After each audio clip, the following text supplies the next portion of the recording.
আসসালামু আলাইকুম। আজকে রান্না করব ইলিশ মাছের ঝোল। প্রথমে কড়াইয়ে তেল দিলাম।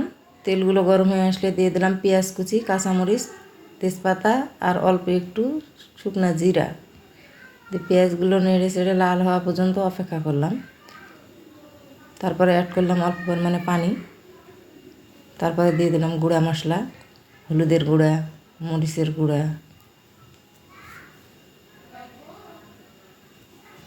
ধনিয়ার গুঁড়া, জিরার গুঁড়া দিয়ে ভালো করে মশলাগুলো কষালাম।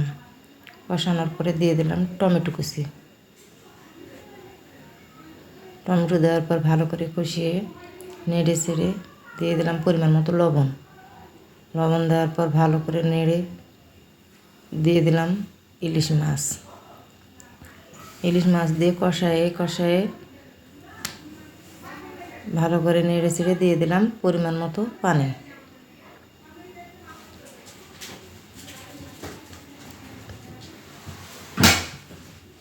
পানি দিয়ে ভালো করে নেড়ে ঢাকনা দিয়ে ঢেকে দিলাম। ঢাকনা দিয়ে ঢেকে দেওয়ার পর আবার নিয়ে যখন রান্না হয়ে আসলো তারপরে দিয়ে দিলাম জিরের গুঁড়া দিয়ে নামিয়ে নিলাম। এই তো হয়ে গেল আমার খুব সহজেই ইলিশ মাছের ঝোল তরকারি রান্না। আজকে এই পর্যন্ত। আল্লাহ হাফেজ। ভালো থাকবেন সবাই। আসসালামু আলাইকুম।